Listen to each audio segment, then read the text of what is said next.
In the final chaotic days of World War II, as the Third Reich began to collapse under the weight of its own ambition, whispers began to circulate among the retreating ranks, whispers of hidden trains, buried vaults, and vanished gold.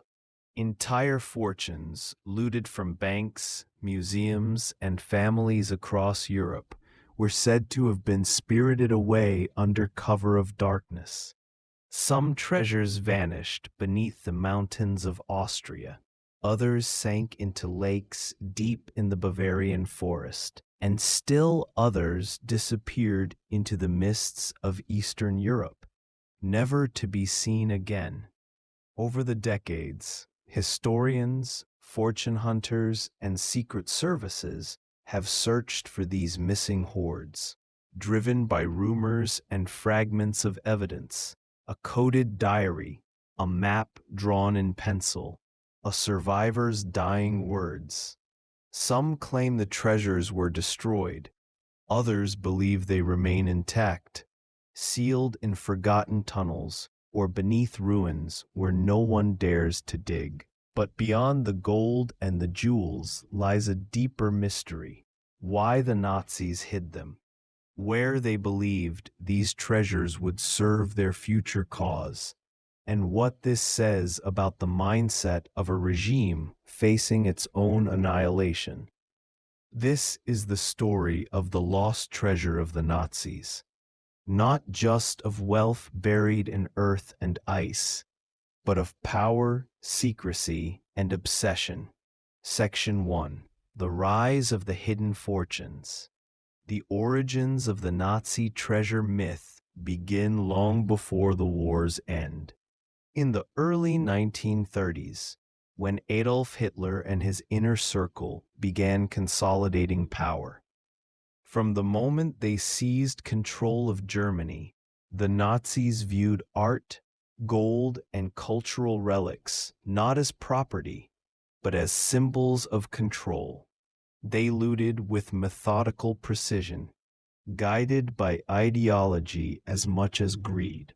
One of the first major operations was the confiscation of Jewish wealth. Families who had accumulated generations of assets, gold coins, jewelry, art collections, were forced to declare their possessions before deportation. Everything was inventoried, seized, and transported to government depots. Much of it went to the Reichsbank, but some quietly disappeared along the way, diverted into private caches by powerful figures like Hermann Göring, who kept vast personal collections hidden in country estates. As the war spread across Europe, the looting expanded. Entire museums were emptied. The most famous case, perhaps, is that of the Amber Room, a dazzling chamber made entirely of amber panels, gold leaf, and mirrors, a gift once given by Prussia to the Russian Tsar.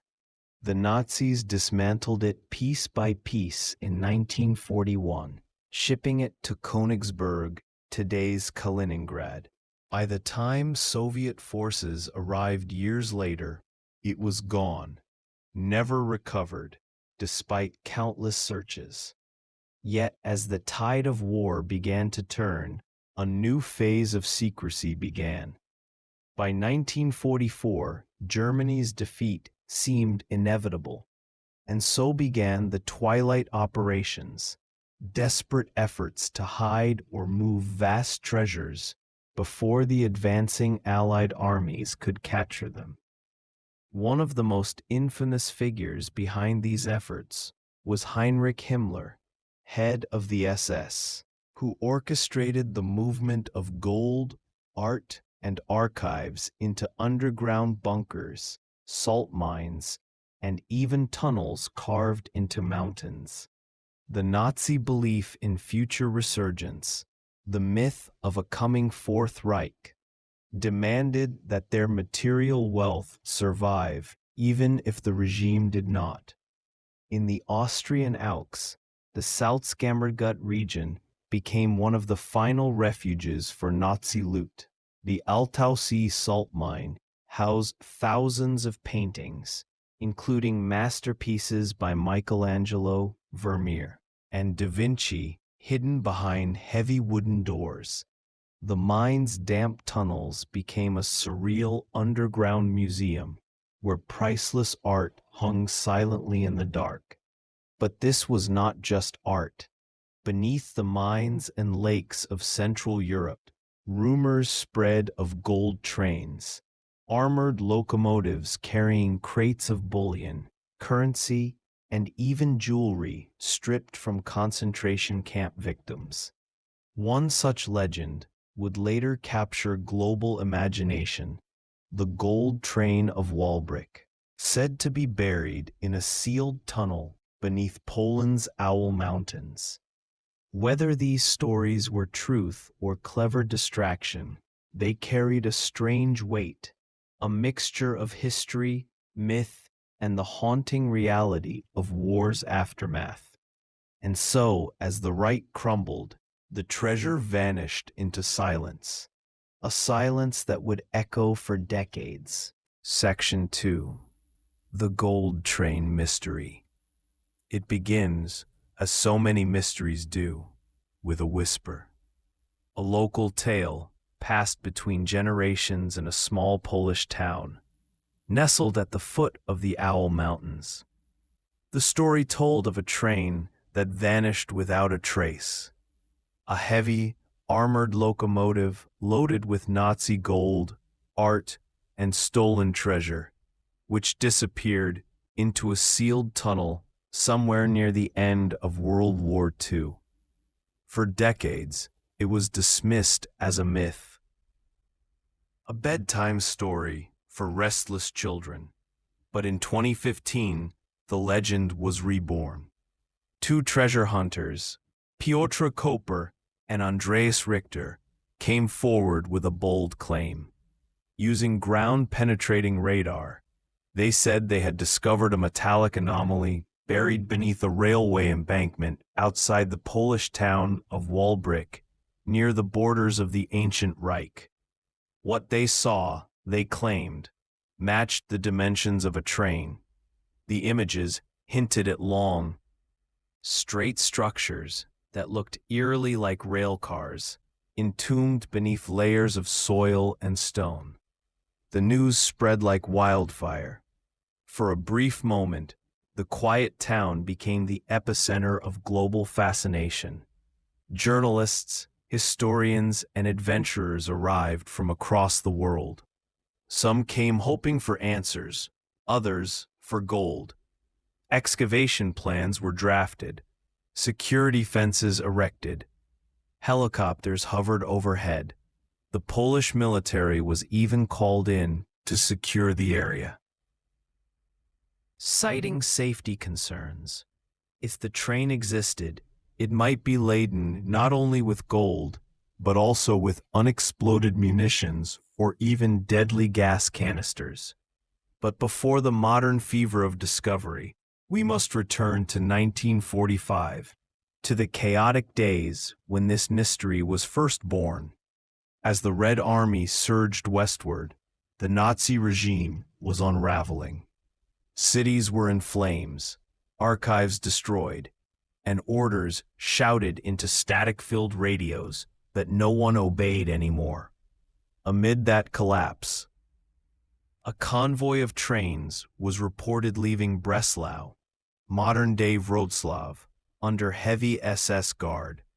Witnesses recalled sealed wagons, soldiers with orders to shoot anyone who came near, and rumors that the train carried cargo more valuable than life itself. Some said it was a gold reserve meant to finance the Reich's government in exile. Others believed it contained priceless art, looted from Krakow, Vienna, and Warsaw. There were even darker whispers that it carried the personal wealth stripped from Jewish families at Auschwitz, a final, cruel act of theft as the regime fell apart. Then, just outside Walbreck, the train, and all those guarding it disappeared. In the aftermath, locals reported strange noises in the mountains at night. Tunnels were dynamited, entrances collapsed. SS records vanished. Soviet forces arrived days later, but found nothing. The only traces were rumors and fragments. A railway line that ended abruptly at a rock wall. A wartime map with a missing section, and testimonies of German engineers who swore they had built something important deep underground. Decades later, these fragments would re-emerge piece by piece, feeding a mystery that refused to die. The 2015 discovery reignited that obsession. For months, geologists and historians argued over the radar images. Some claimed the reflections could only mean one thing: a train. Others insisted they were natural formations, nothing more than ancient rocks. But imagination is a powerful force, and the allure of hidden gold even more so. When excavations began, the world watched. Cameras rolled. Excavators tore into the hillside. Every bucket of earth raised hearts and hopes. Yet as the days passed, disappointment set in. There was no gold train, at least not where they were digging. The radar anomaly, it turned out, was likely geological. Still, the failure didn't end the legend. If anything, it deepened it. Because for every debunking, new evidence seemed to appear. In archives, researchers uncovered wartime letters referencing trains of special cargo rerouted through Silesia. In local villages, elderly witnesses spoke of SS patrols guarding tunnels long after the war was over. And hidden in dusty government files was a Soviet report from 1946 describing the discovery of several sealed passages that were never fully explored because of unstable conditions. So, was the train ever real? That depends on what one means by real. Historically, the Nazis did use trains to move enormous amounts of looted goods across Europe. The Hungarian gold train, for example, was captured by Allied forces in 1945 in Austria, carrying more than $200 million worth of stolen Jewish property. In France, convoys of plundered art were intercepted on their way to Germany. The infrastructure existed, and so did the motive. But the Walbrick gold train stands apart because it represents something more than lost treasure. It has become a symbol of unresolved history, a phantom echo of war still buried beneath Europe's soil. It embodies our collective fascination with what might still be hidden, the idea that the past can literally be unearthed, glittering beneath the surface. There are even those who argue the train was intentionally hidden, not just to protect valuables, but to conceal something darker: documents, technologies, or even the remains of secret SS experiments. These claims blur the line between myth and conspiracy, yet they persist because the mystery resists closure. Every attempt to explain it seems to create new questions. And so, the gold train remains one of history's most tantalizing enigmas. A ghost that haunts maps and archives, a story that refuses to end. Perhaps it was buried deep within a sealed mountain tunnel. Perhaps it was dismantled, its gold melted down and scattered into Swiss accounts. Or perhaps, as some like to imagine, it still sits untouched beneath the forests of Lower Silesia, waiting for the right moment or the right person to be found. What makes the gold train so enduring isn't whether it exists, but what it represents. It is the intersection of greed and fear, of ambition and collapse. It reminds us that even as the Nazi regime disintegrated, it clung to its treasures, the physical manifestation of its twisted ideals. And maybe that's the truest treasure buried there, not gold or jewels, but the psychology of secrecy, the desperate human need to hide what we cannot face, and to believe, somewhere in the dark, that something remains to be found. Section 3. The Hidden Vaults of the Alps. In the final, fevered months of the Second World War, the German Reich was collapsing like a dying star. Cities lay in ruins, armies were disintegrating, and Berlin itself was trembling under the thunder of approaching artillery. Yet, amid this chaos, trains and convoys were still moving, winding through mountain passes and narrow alpine roads under the cover of night. Their cargo was not soldiers or weapons, but treasure. Gold bars stamped with foreign seals, Renaissance paintings wrapped in oilcloth, boxes of silver chalices, ancient coins, and private collections looted from museums, banks, and the homes of Europe's elite. The mountains, especially the Austrian and Bavarian Alps, offered something that no city could: concealment. Deep valleys, inaccessible ridges, and miles of underground tunnels carved through salt and granite. These were not just natural defenses. They became vaults, cold, silent, and eternal.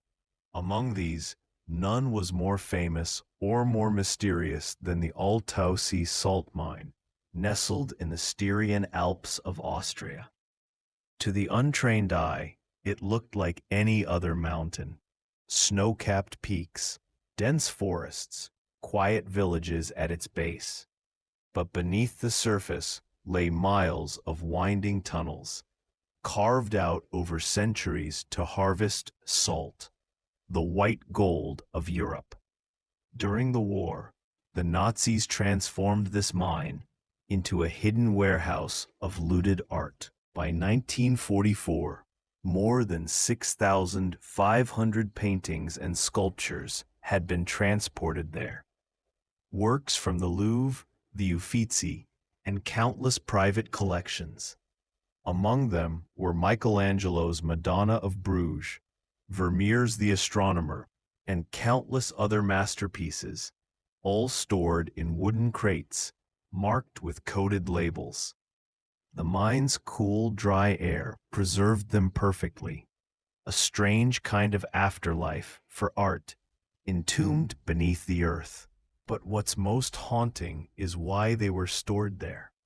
By early 1945, Adolf Hitler had issued a secret directive. If Germany was to fall, its treasures must not fall into enemy hands.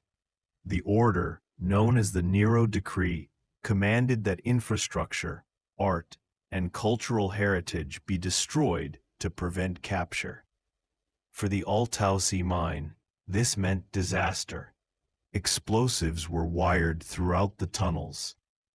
The plan was to detonate them, burying the art forever beneath thousands of tons of rock. Yet history took an unexpected turn. A handful of miners, led by Alois Riel, risked their lives to stop the destruction. They removed the fuses, sabotaged the explosives, and convinced local SS officers that the blast would endanger nearby villages. In secret, they saved some of the greatest artworks ever created. When Allied forces and the Monuments Men, a team of art historians and soldiers, arrived weeks later, they found the mine intact. Inside, in the flickering light of their flashlights, they walked through endless corridors lined with treasure.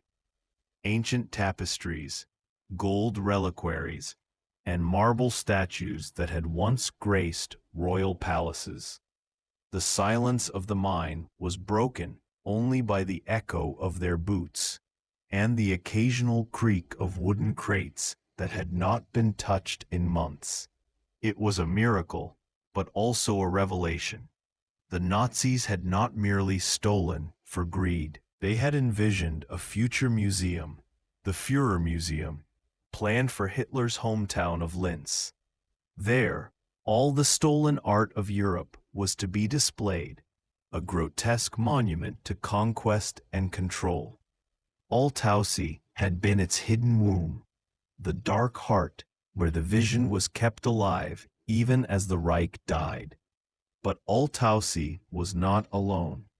Across the Alps, dozens of such caches existed, hidden beneath fortresses, in abandoned tunnels, and even inside monasteries. In Bavaria, at the Neuschwanstein Castle, Allied investigators found thousands of confiscated artworks from France. In Merkers, Germany, a salt mine yielded 250 tons of gold, including the reserves of multiple European nations. They found bags filled with jewelry and gold teeth, melted down from concentration camp victims.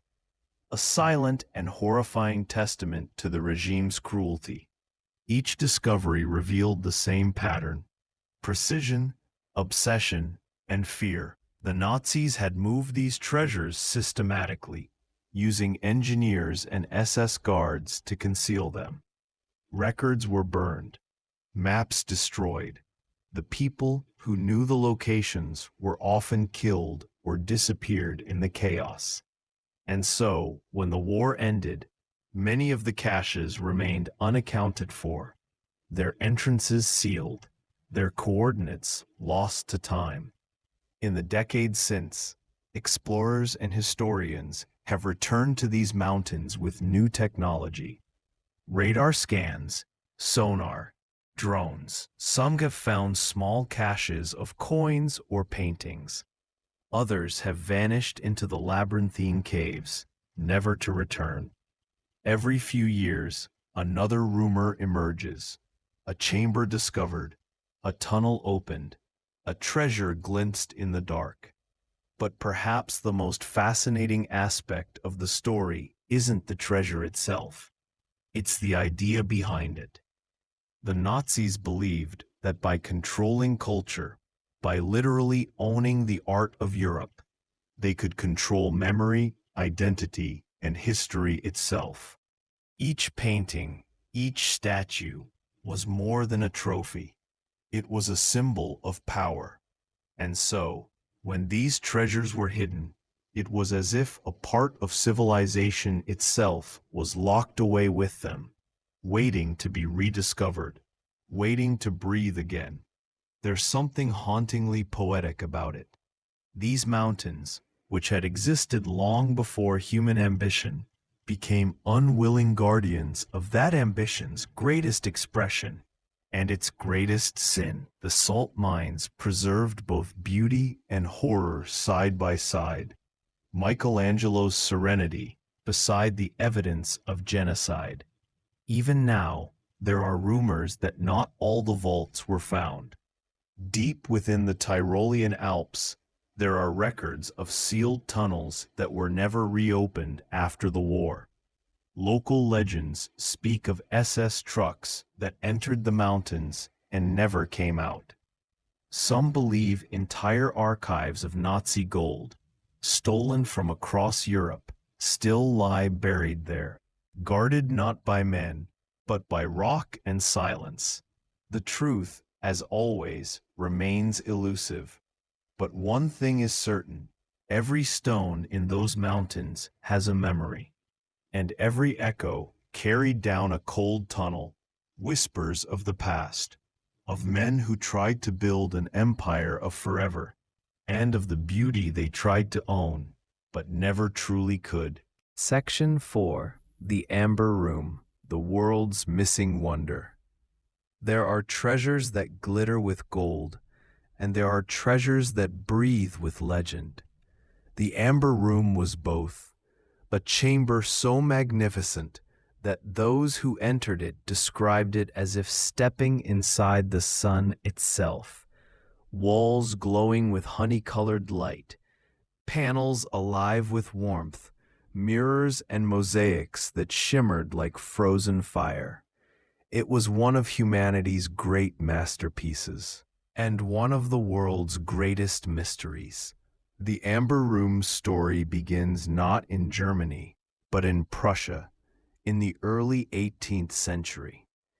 Crafted in 1701 by German artisans Andreas Schluter and Gottfried Wolfram, it was intended for the Charlottenburg Palace in Berlin. But soon after, it was gifted to Peter the Great of Russia as a gesture of alliance between two powerful monarchies.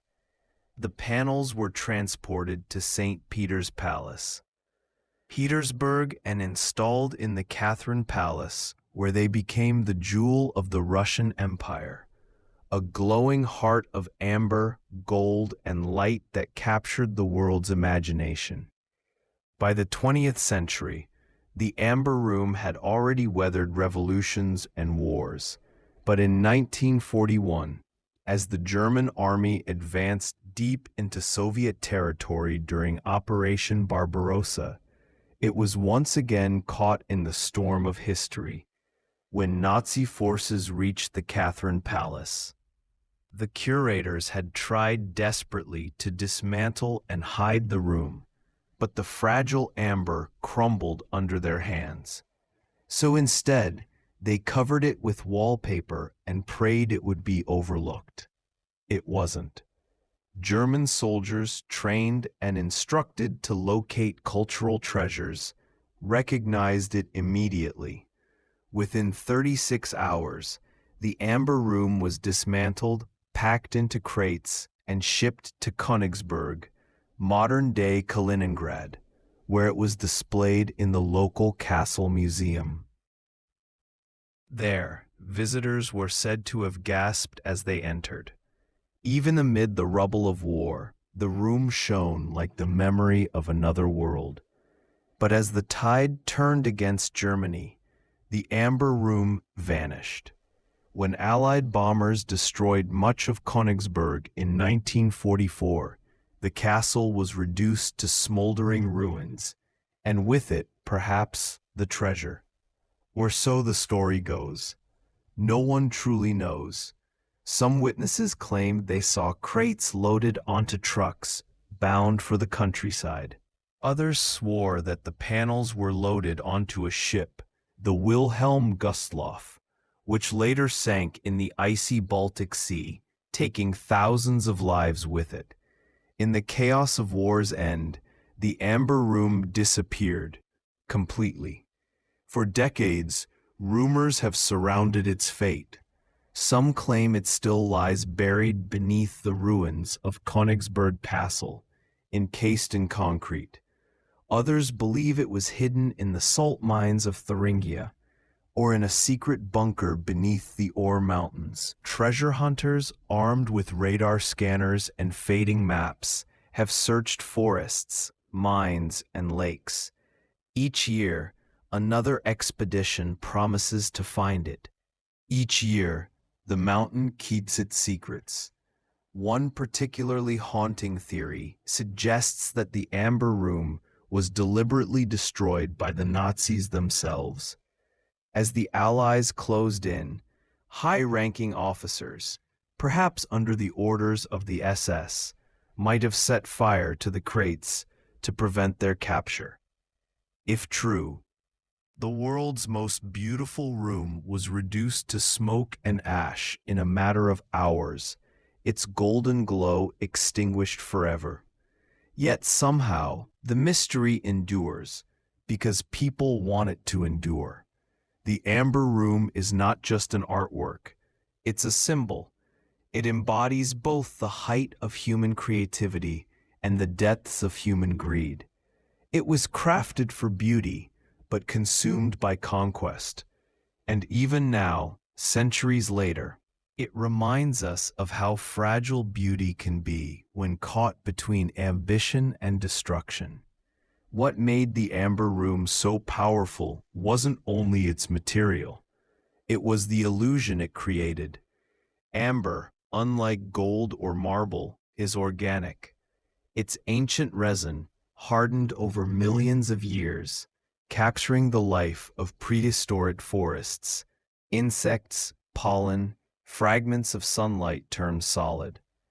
To walk into that room was to step inside time itself. The air seemed warmer, the light softer. Historians have described how visitors would fall silent, as if the room demanded reverence. It was said that the glow could alter your mood, calm you, soothe you, or even make you dream. That magic has never faded. Even after it vanished, the amber room became a ghost in world culture, a phantom that refuses to rest. Books, films, and documentaries have all chased its shadow, turning it into a symbol of humanity's endless fascination with lost beauty. And then a miracle, or perhaps a replica of one. In 1979, Soviet artisans began reconstructing the amber room using photographs and surviving fragments. It took over 2 decades of meticulous work, with amber imported from Kaliningrad and restored using the same hand-polishing techniques from the 18th century. Finally, in 2003, the reborn amber room was unveiled in the Catherine Palace, a perfect reconstruction of what was lost. Visitors wept. It was as though history had healed, at least in appearance, even if the real treasure remained missing. Still, not everyone is convinced that the real amber room is gone. Some historians point to secret archives, suggesting that certain panels survived the war and were smuggled west, perhaps to Germany, or even as far as South America. There are rumors of an old warehouse in Bavaria where amber fragments were discovered in the 1990s, too fragile to identify. Others whisper that the original room lies beneath the sands of the Baltic coast, preserved in a bunker sealed by Soviet troops after 1945. In truth, no one knows, and maybe that's what keeps the legend alive. Because in every legend, there's something deeper than gold, a reflection of what humanity truly values. The amber room was made to dazzle, to inspire awe, but its disappearance has made it something more, a mirror of our desire to find what is lost, to recover beauty from the ashes of history. The room's light may be gone, but the idea of its light still glows in the imagination, a golden sun that continues to burn just out of reach. And so the search goes on. From divers exploring the depths of the Baltic, to historians poring over yellowed documents, to dreamers tracing faded maps through mountain passes, they all chase the same shimmering hope, the hope that somewhere, beneath stone or sea, the amber room still waits, silent, untouched, its golden walls breathing softly in the dark. Waiting, perhaps, for someone to open the door and let the light spill out once more. Section 5. The Gold Train of Poland, a legend buried in the hills. There are stories that shimmer like mirages, always on the horizon, never quite within reach. The legend of the Nazi gold train is one of them. For decades, whispers have echoed through the forests and tunnels of Lower Silesia, Poland, telling of a train, armored, heavy, and filled with unimaginable riches, that vanished into the earth in the final, chaotic days of World War II. According to the story, in the spring of 1945, As the Red Army advanced westward, the Nazis realized their empire was collapsing. Panic swept through the high command. Orders were issued in secret. Coded communications hurried across Europe. The Reich's vast wealth, stolen art, gold bullion, jewelry, and precious artifacts had to be hidden before it fell into enemy hands. Somewhere between Breslau, now Wrocław, and Waldenburg, now Walbrecht, a heavily guarded train departed, bound for safety. It was said to be loaded with tons of gold, crates of priceless art, and even experimental technology. But somewhere along that line, it vanished. No record of its arrival exists. No official document lists its contents. It simply disappeared, swallowed by the mountains. The region where this mystery takes root, the Owl Mountains, is itself a place cloaked in myth. During the war, the Nazis began an enormous underground construction project here, known as Project Ries, Ries meaning giant. Deep beneath the forests, vast tunnels were carved into the rock by forced laborers under horrific conditions. Their purpose remains uncertain.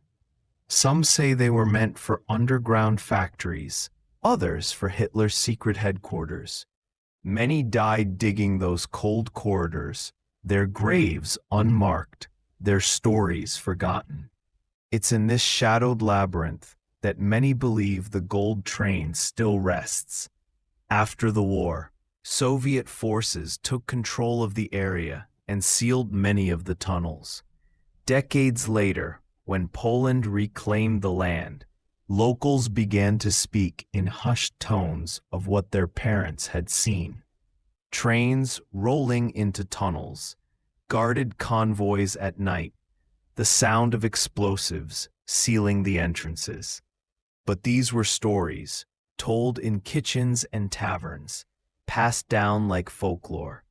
For years, they were dismissed as fantasy, until the 2010s, when something extraordinary happened. In 2015, two treasure hunters, a Polish man and a German partner, came forward claiming to have found the gold train.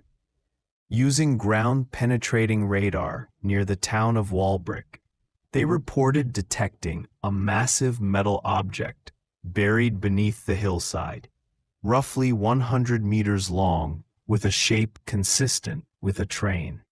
The media exploded with excitement. Newspapers across the world ran headlines proclaiming Nazi gold train found. Crowds gathered. Hotels filled with journalists. Treasure hunting fever took hold once again. Government officials cordoned off the area. Military engineers and historians arrived. Excavation equipment was moved in. For a brief moment, it felt as if history itself was about to exhale a secret it had held for 70 years. The hills of Silesia were alive with possibility. But when the digging began, they found nothing.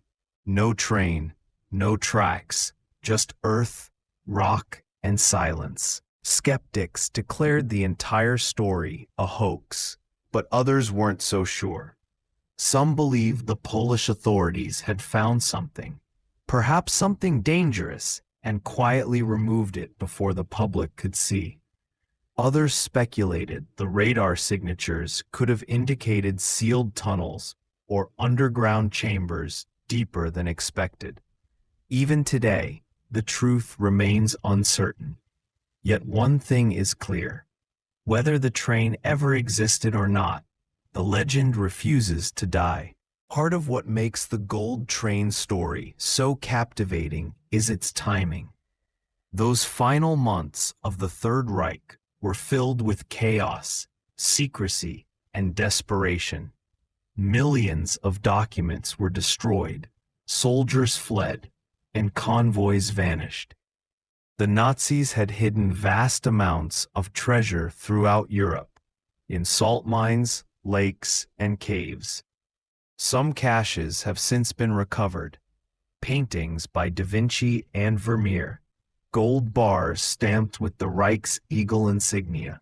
So the idea of a train loaded with treasure sent away to avoid capture is not far-fetched. Eyewitness accounts from the era do exist. In 1945, several civilians reported seeing a heavily guarded German train heading toward the Owl Mountains, escorted by SS troops. It was never seen again. Afterward, locals claimed to have heard distant explosions, perhaps the sound of tunnels being sealed forever. If true, that would mean the train still lies hidden somewhere beneath those hills, buried under rock and time. Historians and geologists have long debated whether the tunnels of Project Rees even reach deep enough to conceal a train of such size. Yet old wartime maps suggest there were branches and side passages that were never fully documented. Could one of them lead to a hidden chamber, a vault of gold still waiting in the dark? Over the years, treasure hunters have risked everything in pursuit of the truth. Some have spent fortunes on equipment. Others have lost their lives exploring unstable tunnels filled with poisonous gases and collapsing rock. The ground in that region seems to guard its secrets jealously, swallowing those who dig too deep. And maybe that's part of the legend's power. It mirrors the nature of the war itself, full of greed, fear, and mystery. The idea of the gold train is not just about wealth. It's about the weight of history, buried beneath our feet. A reminder that the past doesn't always stay still. In quiet moments, you can almost imagine it. Deep beneath the roots of the forest, the rusted shape of a locomotive resting in the dark. Inside, crates sealed with the Nazi eagle, stacked floor to ceiling. Bars of gold, wrapped in faded cloth. Paintings rolled tight. Names long forgotten.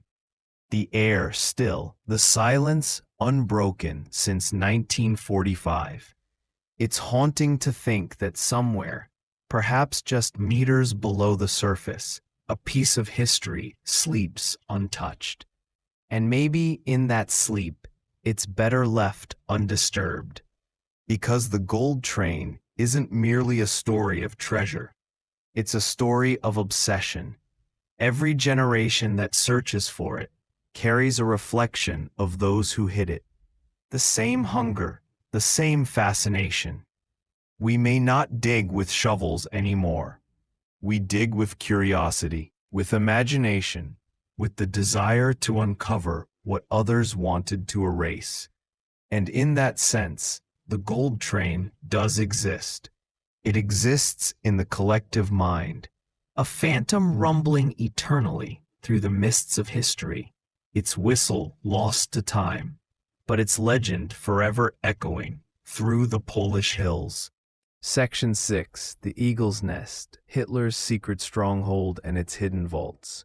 High in the misty Bavarian Alps, where clouds drift like slow-moving ghosts and the peaks cut sharp into the sky, stands one of the most infamous structures of the 20th century, the Eagle's Nest, or Kelsteinhaus. Today it's a tourist attraction, a quiet place where visitors sip coffee and gaze at the stunning panorama of the Alps. But in the 1940s, it was a different world, a fortress of power and paranoia, where whispers of secret vaults, hidden tunnels, and Nazi treasure have lingered ever since. The Eagle's Nest was built as a birthday gift for Adolf Hitler in 1939, a statement of absolute control and grandeur.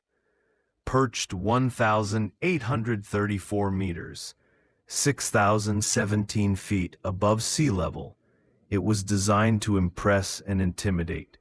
The only way to reach it was through a long, dark tunnel that led to a brass elevator rising straight through the mountain. The elevator itself gleamed with polished mirrors and gold plating, an elevator to the heavens, or perhaps to something far darker. While the house itself was small, more of a mountain lodge than a palace, it symbolized Nazi dominance over nature itself. To carve such a structure into solid rock, accessible only by a treacherous road, was to show that no peak was too high for their ambition. But behind the architectural marvel and panoramic beauty lies a question that has haunted historians for decades. Was the eagle's nest merely a showpiece, or was it also a hiding place? During the war, the Berchtesgaden area, particularly the nearby Obersalzberg complex, became one of the most heavily fortified and secretive regions in the Reich.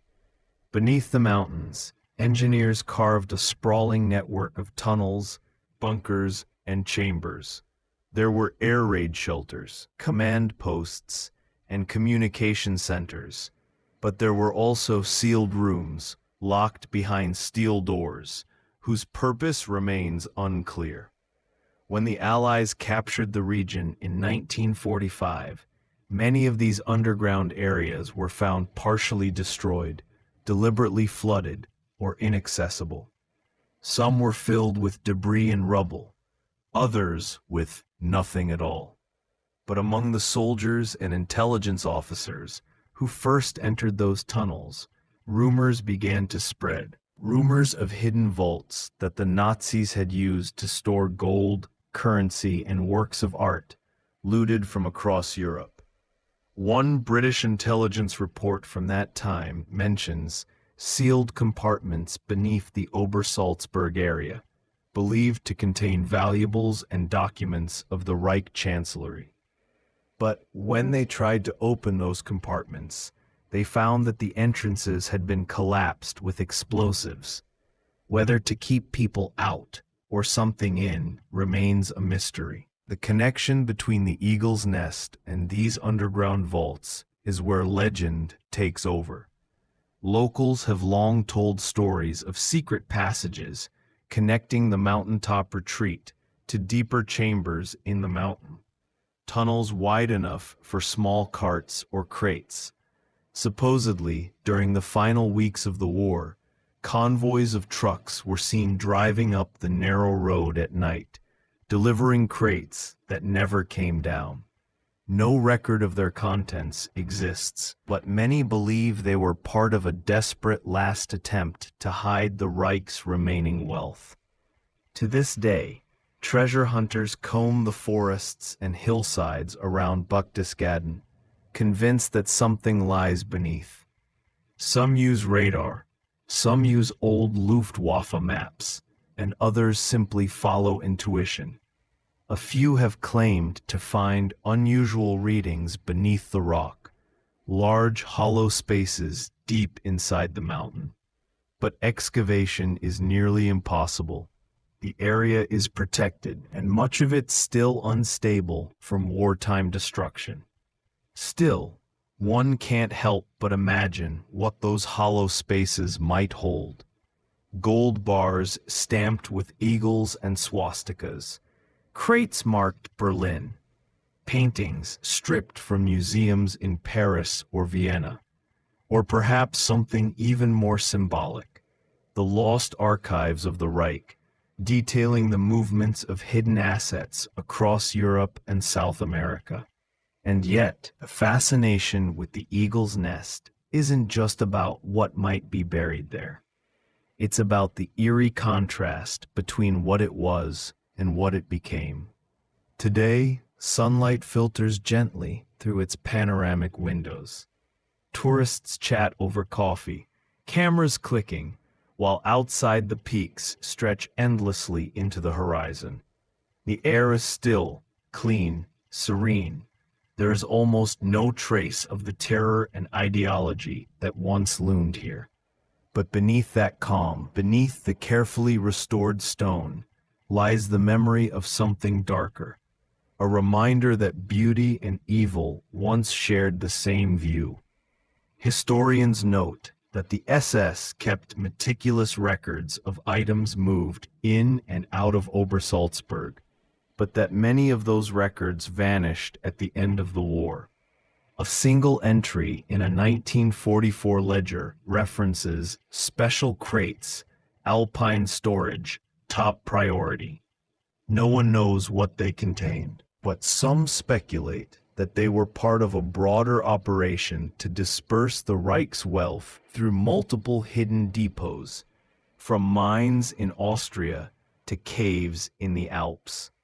A few researchers believe that the true purpose of the eagle's nest was not to hide treasure itself, but to protect those who knew where it was. Some of Hitler's closest associates, including Martin Bormann and Heinrich Himmler, used Obersalzberg as their private command base in the war's final phase. It's possible that crucial documents or maps detailing Nazi assets were kept here, safeguarded until they could be moved abroad. And then, as the war crumbled, so did the mountain secrets. Explosions were heard. Fires raged.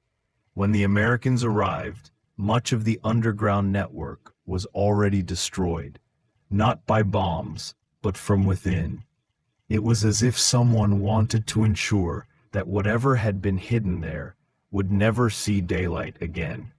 Even after all these years, something about the eagle's nest feels incomplete, unfinished. Maybe it's the weight of its history. Maybe it's the silence that lingers in the tunnels below. Or maybe it's because, in places like this, you can almost sense that the mountain remembers. Standing there today, with the wind rushing through the pines and the distant bells of Berchtesgaden echoing below, it's easy to forget how close to madness the world once stood. The eagle's nest is peaceful now, almost too peaceful. But beneath the serenity, there's an invisible gravity pulling at your thoughts, whispering that some parts of history are still buried, still waiting. Perhaps the real treasure of the eagle's nest isn't gold or art. Perhaps it's the questions it leaves behind, the echo of power, fear, and secrecy frozen in stone. Because in the end, the mountain may be silent, but silence, as history has shown us, often hides the loudest truths. Section 7. The Lake Toplitz Enigma, Nazi Gold Beneath the Water. Deep within the Austrian Alps, surrounded by thick forests and mist that clings to the water like smoke, lies a lake that seems almost alive. Lake Toplitz. It's small, isolated, and eerily still, with dark waters that stretch down more than 100 meters, 330 feet, into cold, suffocating depths. Fishermen say the lake never gives up what it takes. Local legends whisper that it's cursed. But what draws explorers here isn't myth. It's the haunting possibility that somewhere beneath the surface lies a fortune in lost Nazi treasure. During the final, chaotic days of World War II, when Germany's defeat was inevitable, Nazi officials scattered across Europe, desperately trying to hide assets that could one day fund their return. Convoys of trucks, trains, and even submarines carried gold, jewels, and currency to secret hiding places. But few locations are as mysterious or as treacherous as Lake Toplitz. In 1945, residents of nearby villages reported seeing German soldiers driving trucks up the narrow mountain roads toward the lake at night. These weren't regular soldiers. They were SS officers, their vehicles covered with tarps, their cargo sealed in heavy wooden crates.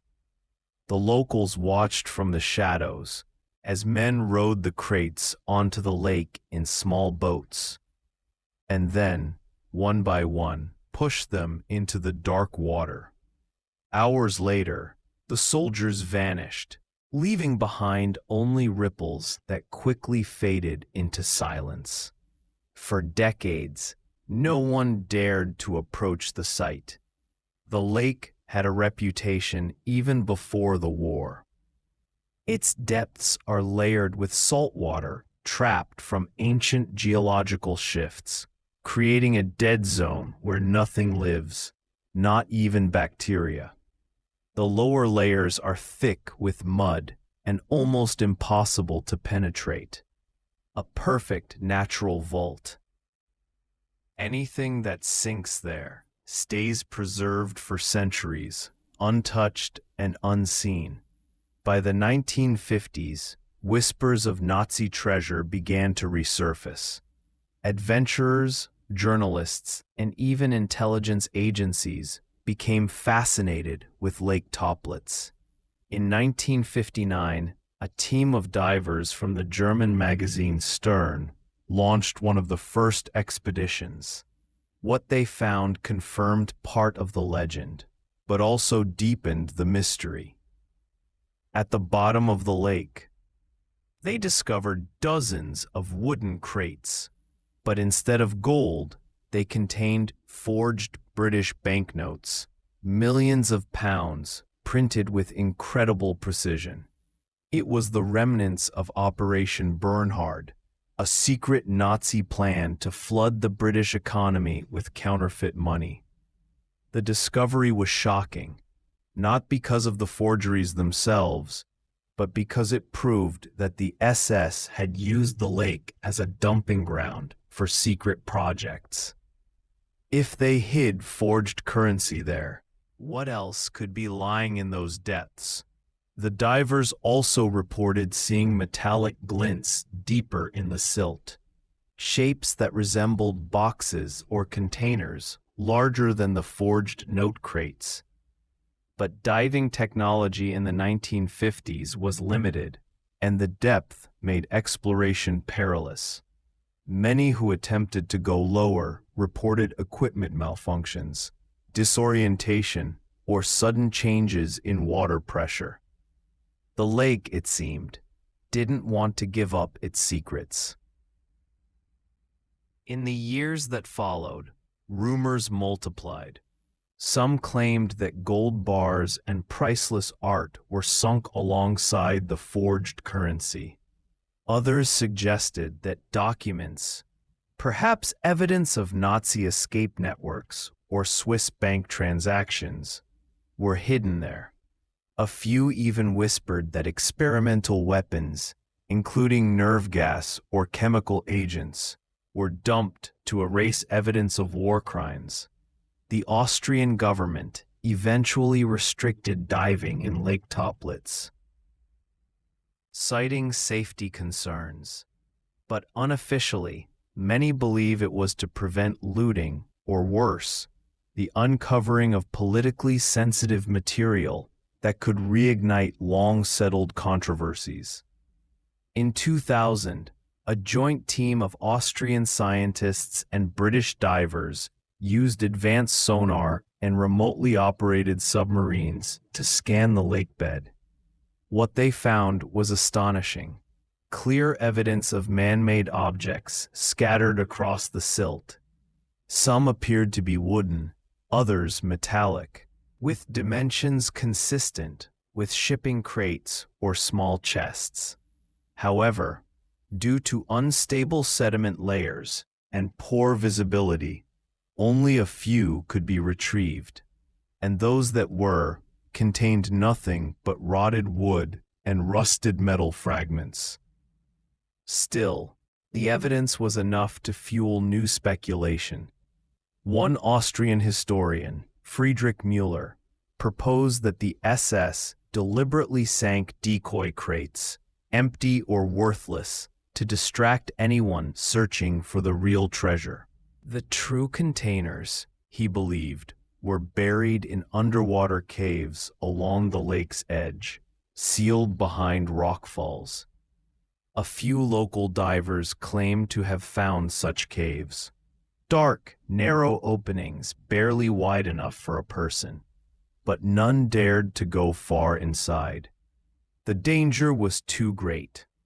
Lake Toplitz became a kind of mirror for human obsession.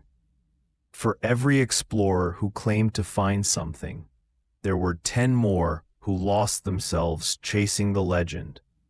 In the 1960s, one diver drowned when his cable snapped in the depths. Another was pulled from the water, shaken, claiming he saw a figure moving below him, though no life can survive in the lake's lower layers. Whether it was a trick of the light or something more psychological, no one knows. But it added another layer of haunting mystery to an already chilling story. What makes the Lake Toplitz legend so captivating isn't just the possibility of gold. It's what that gold represents. It's a relic of a world that collapsed into chaos, of a regime that tried to bury its sins in water too deep for truth to rise. If treasure truly lies down there, it's not just metal and wealth. It's history sealed in darkness. Even now, on quiet mornings, when the mist rolls low and the forest reflects perfectly on the lake's surface, the air feels heavy. Locals still avoid the area at night. They say the water sometimes ripples without wind, as if something stirs far below. Some researchers suggest that the lake's unique composition preserves everything almost perfectly, meaning that if the treasure exists, it may still be intact, resting silently beneath the silt, waiting. Others believe it's all a myth, that the Nazis dumped nothing of value, and that the real treasures were smuggled elsewhere, to Argentina or Switzerland. But there's one undeniable truth. No one knows for certain. The depth, the darkness, and the danger keep the answers just out of reach. Every few years, a new expedition is announced, and the world watches, hoping, perhaps irrationally, that this time the lake will surrender its secrets. Yet somehow it never does. The water remains still, and the mountains remain silent. And beneath that silence lies the possibility, not just of gold, but of everything humanity chooses to hide. Section 8. The Missing Amber Room, the eighth wonder of the world. In the heart of St. Petersburg once stood a chamber that glowed like captured sunlight. The Amber Room, one of the most breathtaking artistic creations in human history. Its walls shimmered with panels of pure amber, carved, gilded, and inlaid with gold leaf. It was said that when candlelight touched the surface, the entire room seemed alive, as if the sun itself had been trapped within the palace walls. And then, during the chaos of war, it vanished, swallowed whole by one of the darkest chapters in history. The story of the Amber Room begins long before the Nazis ever laid eyes on it. It was originally designed in the early 1700s by German craftsmen for King Frederick I of Prussia. Made from over 6 tons of amber, the fossilized resin was shaped and polished into mosaics, reliefs, and panels so intricate that even today's artisans struggle to replicate them. Every inch of the room shimmered in golden hues, honey, bronze, and deep gold, with mirrors, mosaics, and gilded sculptures weaving together in a visual symphony. When Russia's Tsar Peter the Great visited Prussia, the room's beauty enchanted him. As a gesture of alliance, Frederick's son later gifted it to him.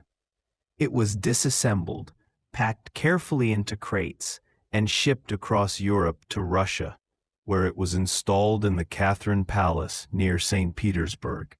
For nearly 2 centuries, the Amber Room stood as a symbol of opulence, peace, and friendship.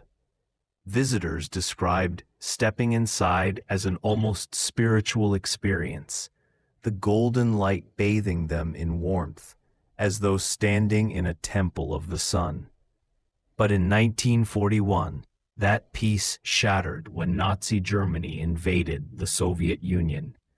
As troops advanced toward Leningrad, the Soviet curators at the Catherine Palace tried desperately to hide their treasures. Paintings were taken down, sculptures buried, and gold leaf scraped away. But the Amber Room posed a unique problem. It was too fragile to move. The amber panels began to crack when workers tried to remove them. So instead, they hastily covered the walls with wallpaper, hoping to disguise it from looters. It was a desperate act and a futile one. When German soldiers entered the palace in 1941, they immediately recognized what had been hidden beneath the thin paper coverings. In just 36 hours, Nazi art specialists dismantled the entire Amber Room. Over 100 panels, gilded moldings, and ornate decorations, and packed them into dozens of crates. These were shipped to Königsberg Castle in East Prussia, now Kaliningrad, Russia, where it was proudly displayed as a prize of the Reich. For a brief moment, it seemed that the room, stolen though it was, had found a new home. But war is never kind to beauty. By 1944, as Allied bombings intensified, the Nazis began to evacuate art from Königsberg. Some records indicate that the Amber Room was once again crated up and prepared for transport. But to where, no one truly knows. In August of that year, the castle was bombed heavily. Fires consumed entire sections of the structure, and what remained was seized by advancing Soviet forces. When they searched the ruins, the Amber Room was gone, completely, and so began one of history's greatest treasure hunts. In the years following the war, countless expeditions, investigations, and rumors surfaced. Some claimed the panels were destroyed in the bombing, their golden light forever extinguished by fire. Others argued they were loaded onto a train or ship before the attack, spirited away under the cover of darkness. One theory suggested the crates were loaded onto a ship called the Wilhelm Gustloff, which was later sunk by a Soviet submarine in 1945.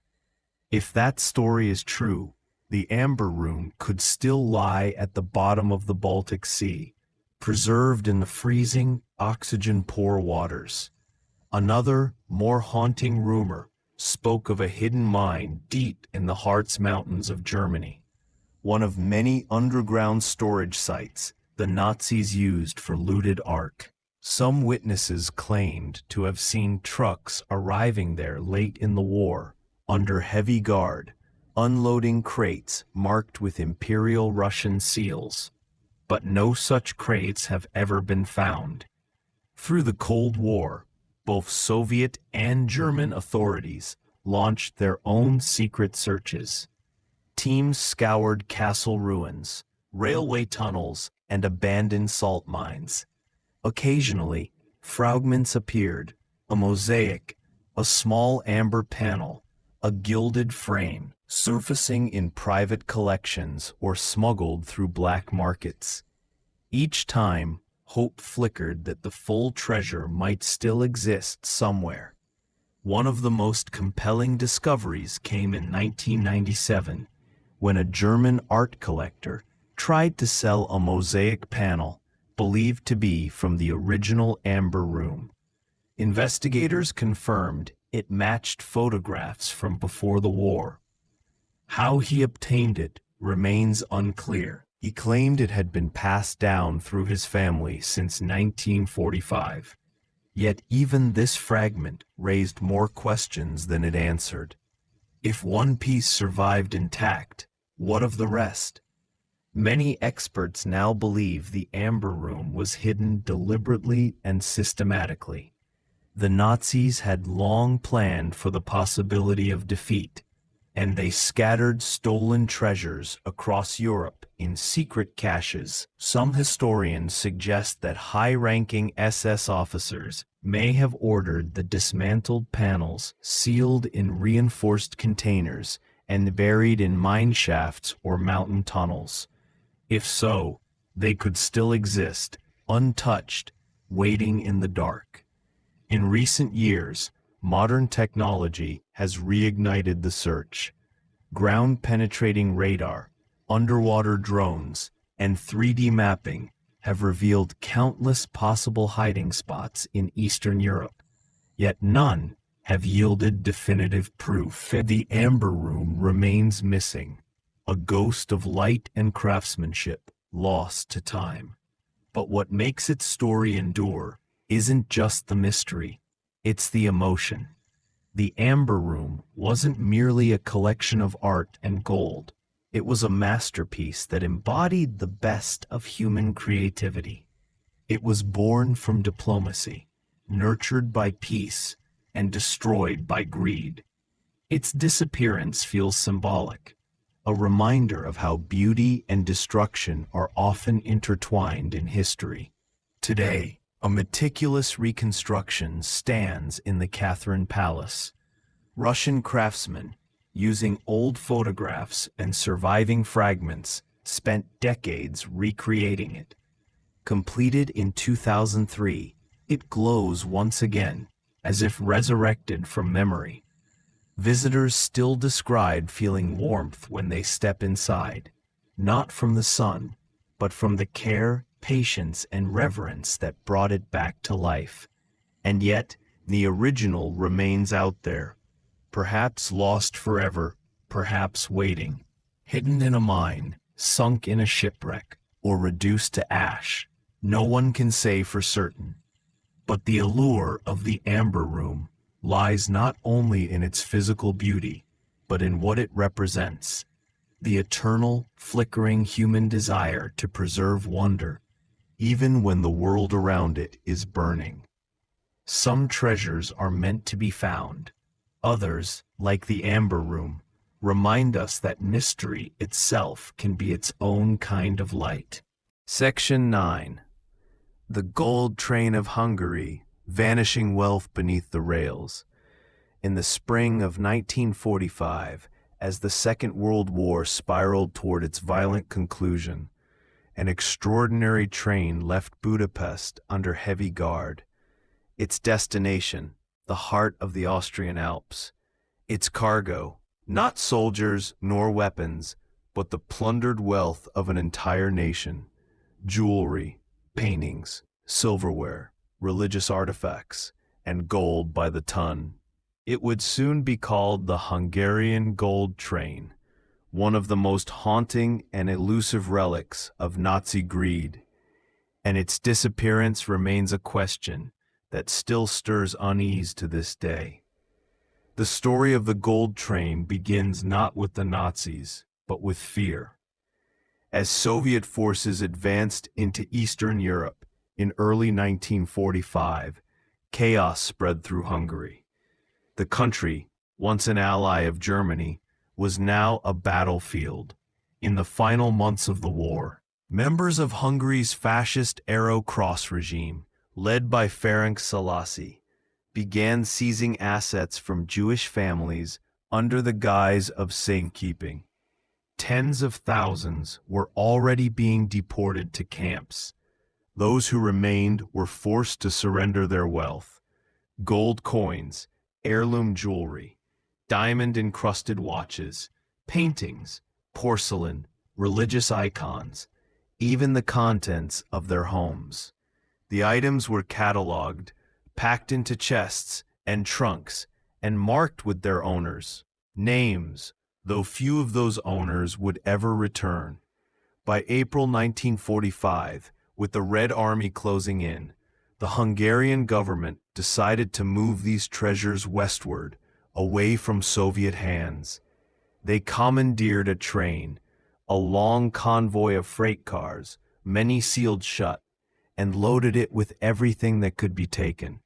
Among the crates were thousands of gold rings, pocket watches, religious scrolls, and portraits torn from the walls of aristocratic mansions. Witnesses later describe seeing carpets rolled into cylinders, crystal chandeliers wrapped in cloth, and furniture painted with chalk numbers.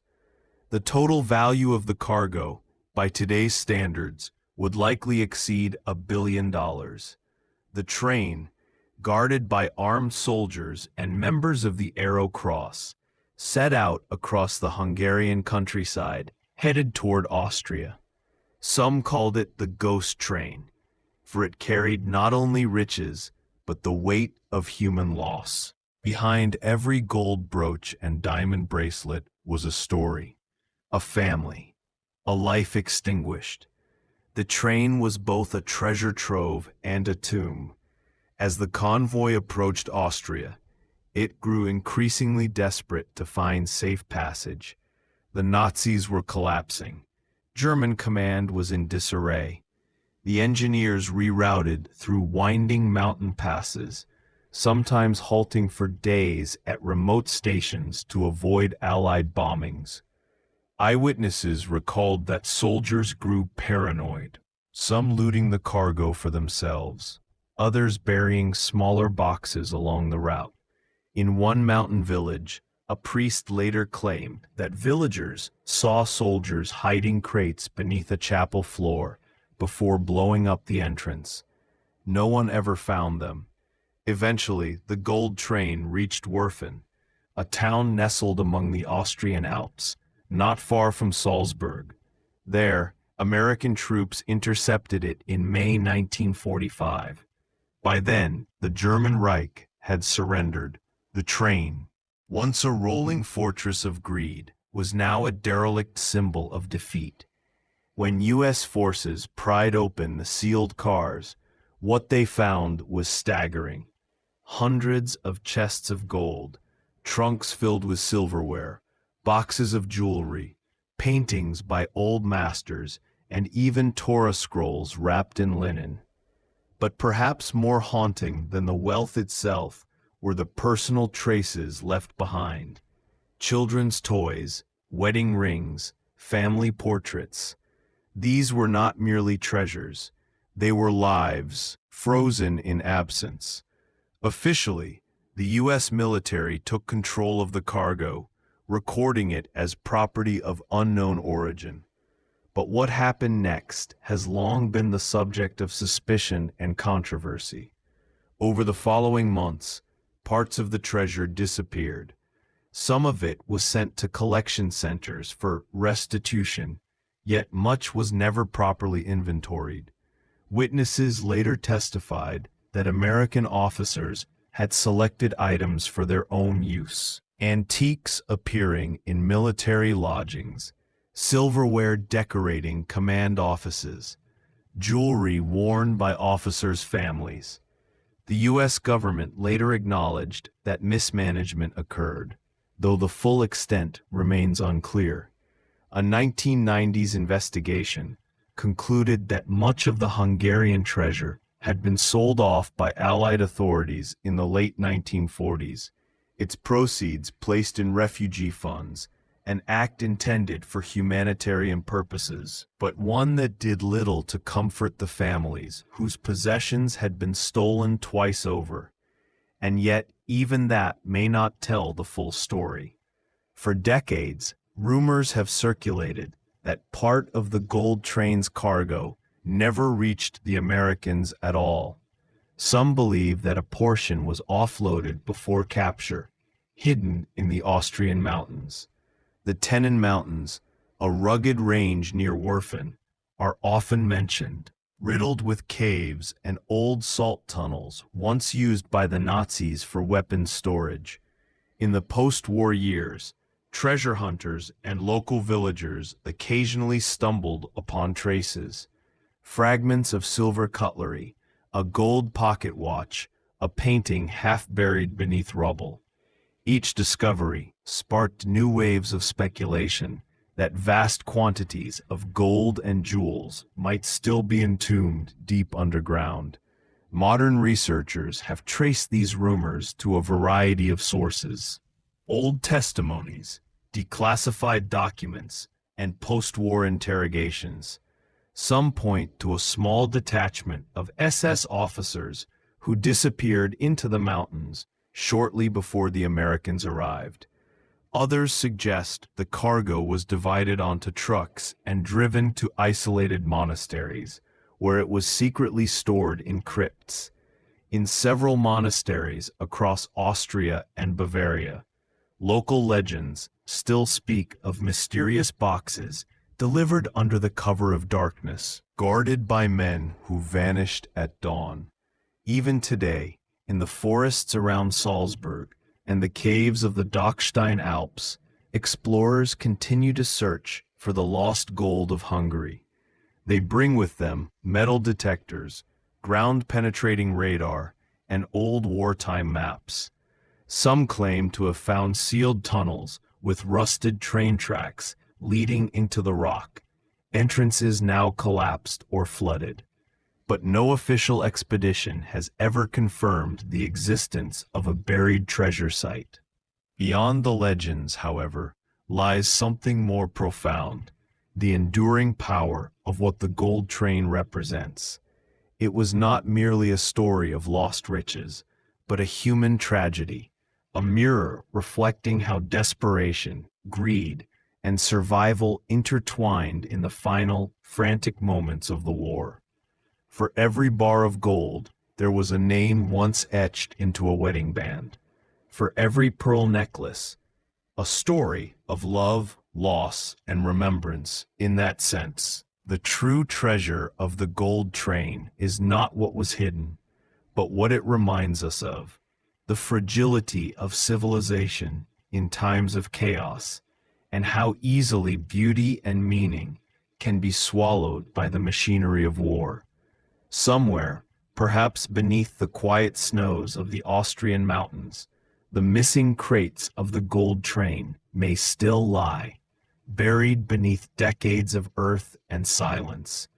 But even if they are never found, their story continues to gleam faintly like a glimmer of gold beneath the ashes of history, because the greatest treasures are not always the ones we uncover, but the ones that refuse to be forgotten. Section 10. The Hidden Vaults of Berlin. Hitler's Secret Treasury. Beneath the elegant streets of wartime Berlin, far below the hum of soldiers' boots and the echo of sirens, there were corridors few people ever saw, miles of concrete tunnels, bunkers, and storage vaults carved into the city's foundations. As the Third Reich crumbled above ground, these secret chambers became more than air raid shelters. They were transformed into a labyrinth of hidden wealth, filled with the desperate ambitions of men who believed they could save their empire by burying its fortune deep beneath the earth. In the final years of World War II, as the Allied forces advanced from every direction, Adolf Hitler's government began quietly transferring valuables from across occupied Europe into Berlin. The orders were simple: protect the Reich's most important assets at all costs. This included not only gold bars and foreign currency, but also art. Paintings looted from Parisian galleries, sculptures taken from Vienna, religious artifacts from Poland, and entire libraries seized from universities. Hitler's personal obsession with art was well known. He envisioned one day displaying these treasures in his Führer Museum, a colossal museum he planned to build in Linz, Austria. But as defeat became inevitable, that dream warped into something darker, a frantic effort to hoard, hide, and erase the evidence. One of the central figures in this operation was Martin Bormann, Hitler's private secretary and one of the few people who understood the full scope of the Reich's hidden wealth. Under his supervision, teams of engineers and SS officers began securing underground sites across the capital, from subway tunnels to old beer cellars and bomb shelters. Some of these vaults were part of the Reichsbank, the German National Bank, whose basements held enormous reserves of gold, silver, and foreign currency. Others were more secretive, belonging to the SS or to ministries that wanted to safeguard their own illicit fortunes. Witnesses later spoke of convoys arriving under cover of night, trucks carrying crates stamped with swastikas, escorted by soldiers who disappeared as soon as their task was done. Once unloaded, the boxes were lowered into the vaults and sealed behind reinforced steel doors. In some cases, engineers even flooded tunnels with concrete to prevent entry. To this day, no one knows exactly how many of these caches were created, or what became of them. When the Soviet Red Army stormed Berlin in April 1945, they found a city reduced to rubble. Hitler had retreated to his bunker beneath the Reich Chancellery, a concrete labyrinth buried 40 feet below ground. Above him, chaos reigned. Fires consumed the streets. Buildings collapsed. Yet deep within the city's foundations, the vaults remained intact, filled with the silent weight of treasure. The Soviets, eager to claim spoils of war, immediately began searching for hidden Nazi assets. They recovered portions of the Reichsbank reserves, piles of gold bars, silver ingots, and currency from dozens of nations. But there were persistent whispers that not everything had been found. Several German officials captured by the Soviets mentioned other sites, deeper tunnels, false walls, and sealed bunkers known only to a handful of men, most of whom had died in the final days of the siege. One of the most intriguing stories concerns a vault said to lie beneath the Tiergarten, Berlin's Central Park. According to post-war intelligence reports, Bormann had ordered the construction of a special repository there in late 1944, accessible only through a hidden passage connected to the U-Bahn tunnels. Workers who claimed to have participated described lowering large crates into a pit before it was sealed and camouflaged under rubble. None of these claims were ever proven, yet Soviet engineers reportedly detected unusual metal readings in the area years later. If true, it would suggest that enormous quantities of gold or art might still be buried beneath one of Berlin's most peaceful public spaces. Another theory centers around the Kaiser Wilhelm Institute, a research complex used by Nazi scientists. Beneath its laboratories were reinforced basements that may have been used to hide sensitive documents and precious materials. When the Soviets occupied the area, they reportedly encountered sealed chambers filled with crates, many of which they destroyed while searching for weapons. Some historians suspect that priceless scientific archives and artworks were lost forever in those explosions. But perhaps the most haunting possibility is that much of Hitler's secret treasury never stayed in Berlin at all. Declassified intelligence documents from the 1950s describe rumors of gold shipments leaving the city by truck and train in the final weeks before its fall. These convoys supposedly headed south toward Bavaria and Austria, the same direction as the Hungarian gold train and other Nazi hordes.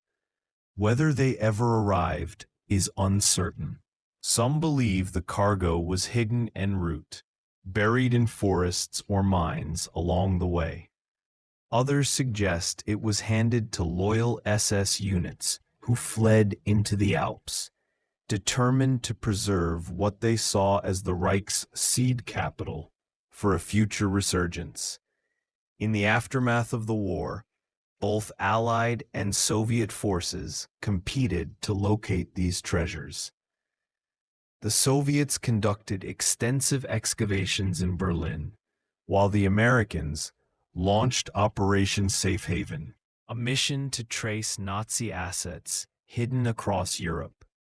Thousands of artworks were recovered, but vast sums of gold, jewels, and foreign currency vanished into obscurity. Some of it re-emerged decades later in Swiss banks or private collections, often under false names. Much of it, however, remains unaccounted for, fueling the legend of Hitler's hidden vaults. Modern urban explorers and historians continue to investigate Berlin's underground. Beneath the surface lies a network of sealed tunnels, old bunkers, and forgotten cellars stretching for miles, many of which remain inaccessible. In some, walls are still marked with wartime graffiti. In others, metal doors bear the insignia of the Reich. Ground-penetrating radar has revealed anomalies, large rectangular voids beneath modern buildings. Yet excavation is often impossible due to safety concerns or government restrictions. The city's history, in a sense, has been literally buried beneath itself. And so the story endures, part fact, part myth, suspended in the shadows of history. The idea that beneath Berlin's modern streets might rest the hidden fortune of a fallen empire has captivated imaginations for decades. But perhaps the real treasure is not gold or jewels. It is what these stories reveal about the human need to control time, to preserve something, anything, when everything else is collapsing. For the men who sealed those vaults, the act of hiding treasure was an act of defiance against oblivion, a way to believe that even as their world ended, part of their power might survive in the dark. Today, people walk their dogs above the Tiergarten, sip coffee in cafes built over forgotten tunnels, and ride the U-Bahn past corridors once filled with gold and fear. The war is long over. The Reich has turned to dust. But deep beneath Berlin, where the air is still and the walls remember, the whispers continue, of vaults unopened, of crates untouched, and of secrets that may never again see the light of day. Because in every buried treasure lies something more than wealth. There lies the echo of a dream that refused to die. Section 11. The Lake Toplitz Mystery. The Nazi underwater vault. Nestled in the Austrian Alps lies Lake Toplitz, a dark, glacial body of water whose surface mirrors the mountains that surround it, serene and undisturbed to the casual eye. Yet beneath its placid waters, history suggests a secret that has captured imaginations for decades, a sunken treasure, deliberately hidden by the Nazis in the waning days of World War II. Unlike the vaults beneath Berlin, Toplitz was natural, remote, and almost impossibly difficult to access, making it a perfect hiding place for the kind of wealth that the Third Reich could not risk leaving in enemy hands. Lake Toplitz is not a large lake by global standards, but it is deep and frigid, reaching temperatures barely above freezing even in midsummer.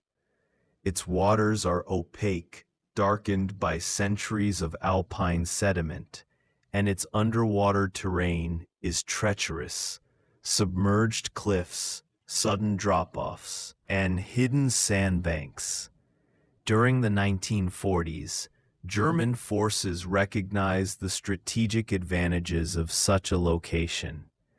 By sinking crates filled with gold, foreign currency, and possibly looted art into the lake, they ensured that even if Allied forces discovered the lake, retrieving the cargo would require extraordinary effort, perhaps impossible effort.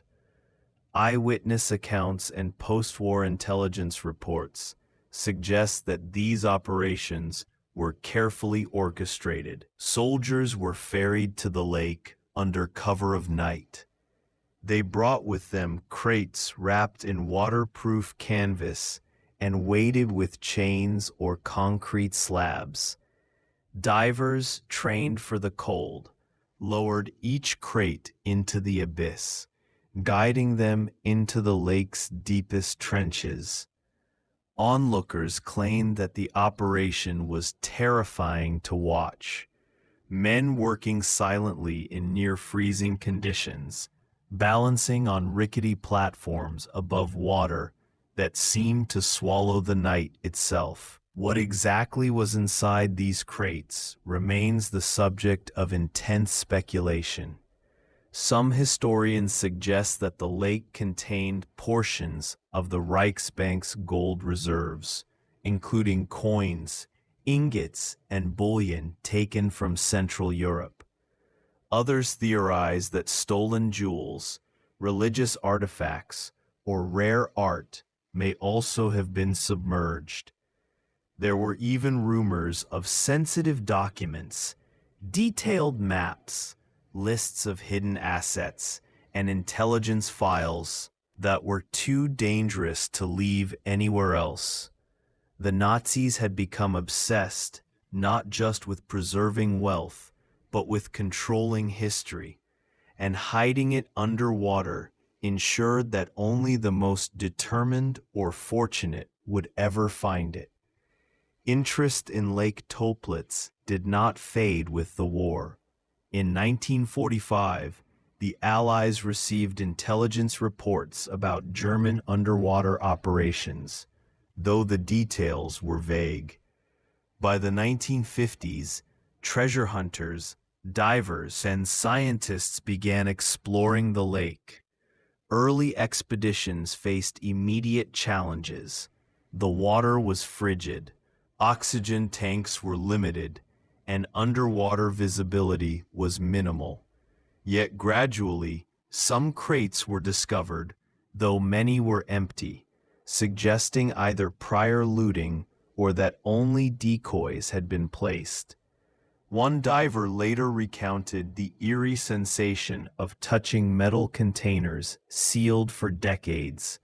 The cold penetrated the body, the darkness felt suffocating, and the faint metallic smell hinted at something long submerged and untouched by human hands. The lore surrounding Toplitz has grown more elaborate over time. Some claim that the lake was part of a network of hidden Nazi sites throughout Austria and Bavaria, connected by secret transport routes and escape tunnels. Others speak of coded messages left on shore, markings carved into trees or painted on boulders, which could indicate the location of submerged treasures. Whether these claims are factual or the product of myth-making is unclear, What is undeniable is the lake's reputation as a site of mystery and obsession, attracting adventurers willing to risk their lives in the hope of uncovering the past.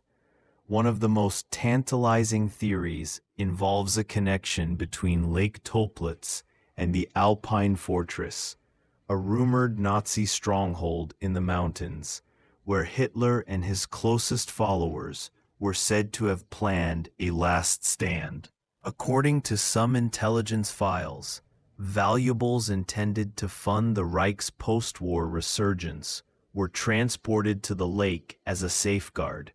Some crates may have even contained experimental weapons or coded materials intended to maintain the Nazi network in secret. The lake, therefore, is not merely a site of wealth, but a symbol of the regime's desperation and foresight, a submerged reflection of its final days. Diving expeditions in the 1960s and 1970s revealed disturbing glimpses of the lake's hidden history.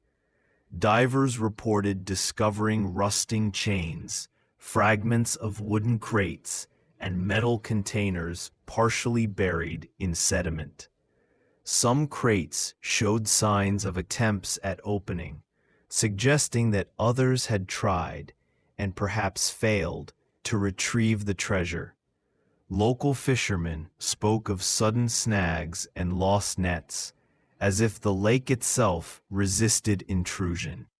Even today, modern sonar and submersible technology have failed to map the lake completely.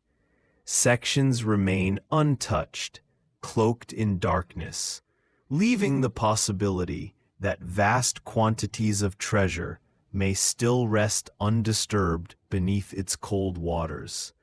Perhaps what makes Lake Toplitz truly compelling is the intersection of fact and legend. The confirmed discoveries of some crates lend credibility to the stories, yet many eyewitness accounts remain unverifiable. The lake is, in a sense, a mirror of the era, a place where meticulous planning met the chaos of collapse, where ambition and fear intertwined, and where secrets could literally sink beneath the surface, unseen for generations. The allure of Toplitz is not merely the gold and artifacts that may lie within. It is the story of human determination, obsession, and the desire to preserve power even as the world collapses around it. Today, Lake Toplitz is serene, almost idyllic, surrounded by alpine forests and the quiet hum of modern life. Kayakers paddle across its placid surface, and hikers enjoy its scenic trails, unaware of the dark history beneath. Yet beneath the water, centuries-old secrets linger. The crates may shift with the currents, metals corrode, and sediment slowly buries them deeper, but the story remains. For treasure hunters, historians, and curious minds, the lake continues to offer a tangible connection to the past, a mystery that is as alluring as it is elusive.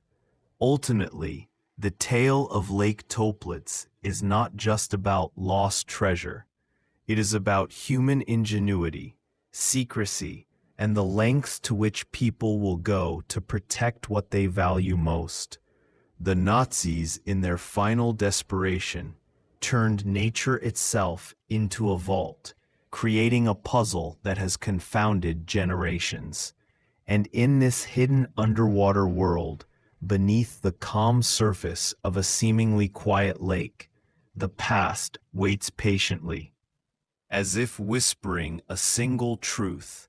Sometimes the deepest secrets are not on the surface, but beneath, where only the brave or the lucky will ever glimpse them. Section 12. The Alpine Mines, Nazi Gold in the Mountains. High in the rugged, snow-capped peaks of the Alps, there exist narrow, winding tunnels carved into the mountains centuries before the Nazis arrived.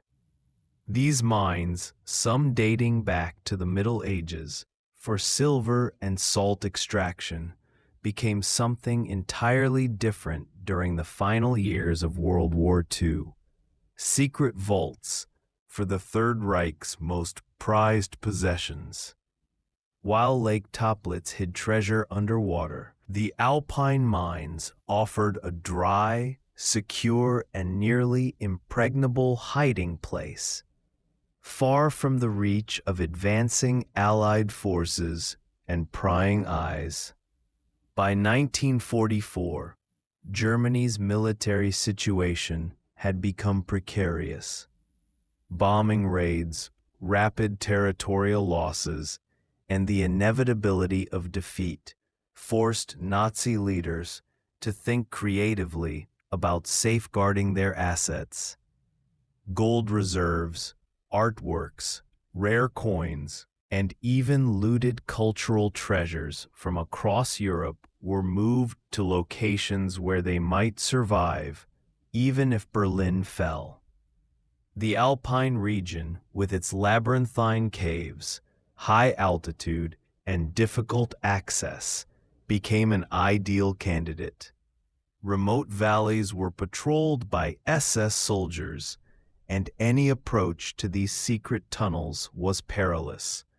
Deep ravines, hidden traps, and treacherous paths deterred all but the most determined intruders. The process of transporting treasure into these mines was logistically daunting. Trucks carrying gold bars, currency, or crates of paintings had to traverse narrow mountain roads, often carved into cliffs with dizzying drops on one side. Guards ensured secrecy, and operations frequently took place at night to minimize the risk of aerial reconnaissance. Inside the mines, miners and engineers, some coerced, others loyal, reinforced passages, built hidden chambers, and constructed elaborate vaults capable of withstanding both theft and the elements. It was said that certain chambers were so well hidden that even a casual passerby on the surface would be oblivious to the tunnels below. The types of treasure stored in these alpine vaults were remarkable. Gold bars and coins represented not just financial wealth, but political leverage. Artworks ranged from Renaissance paintings to religious artifacts, some stolen from occupied nations, and some confiscated from private collections of prominent families. There are even accounts of crates containing rare manuscripts and state documents, evidence that the Nazis intended to preserve knowledge as well as wealth. Each item was catalogued, meticulously wrapped, and placed within reinforced vaults, often lined with steel or concrete to prevent theft or damage. The mines themselves became a paradoxical sanctuary, a place of cold, dark silence, yet brimming with cultural and monetary riches beyond imagination. Local residents whispered about the presence of Nazi treasure long after the war ended. Rumors spread of hidden tunnels, of guards who vanished mysteriously, and of gold that had never been recovered. In some cases, villagers reported seeing strange movements in the mountains during the war. Convoys of trucks, men in uniform carrying heavy crates, and unusual sounds echoing through the valleys. These accounts fueled legends, creating a mix of fear, awe, and fascination. Some even believed that the Nazis had left curses or booby traps to protect their treasures, ensuring that any intruder would meet misfortune before reaching the vaults. Post-war investigations confirm some of these tales.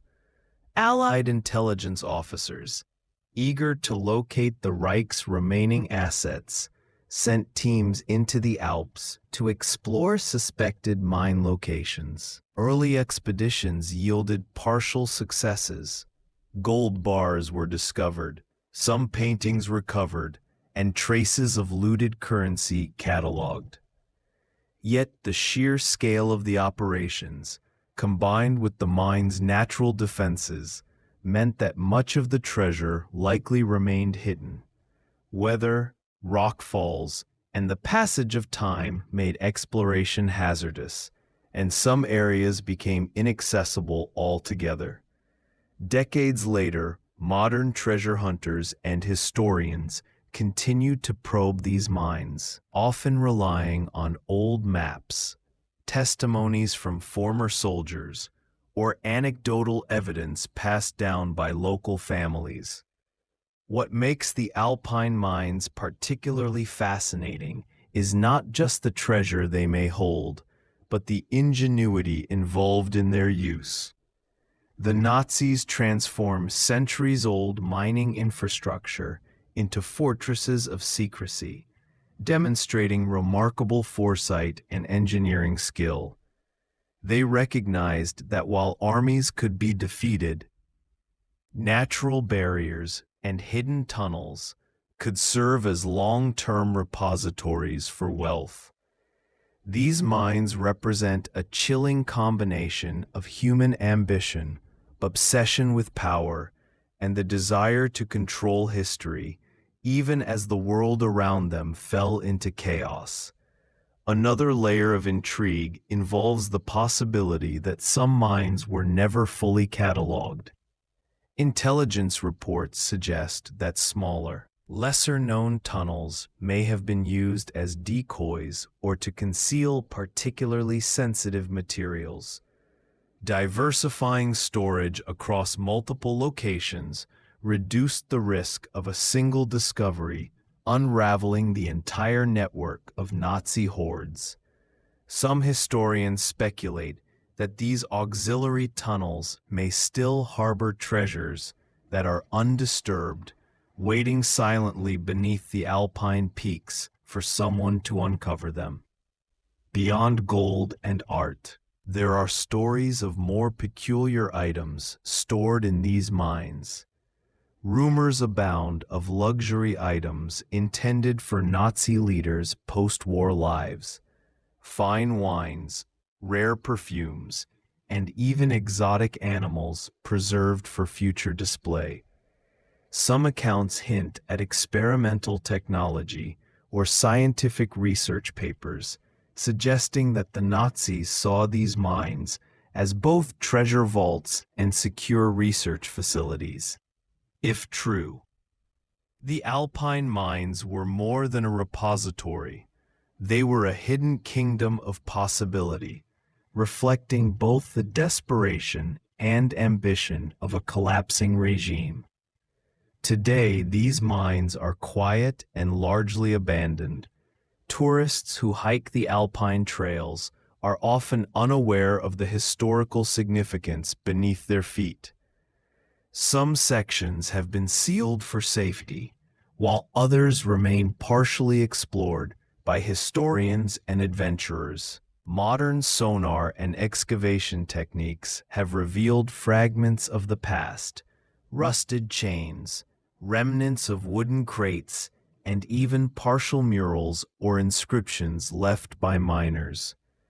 Each discovery reinforces the sense that these mines are not just physical structures, but time capsules, preserving a unique intersection of history, human ambition, and the enduring allure of hidden wealth. The story of the Alpine mines reminds us of the extraordinary lengths humans will go to protect what they value.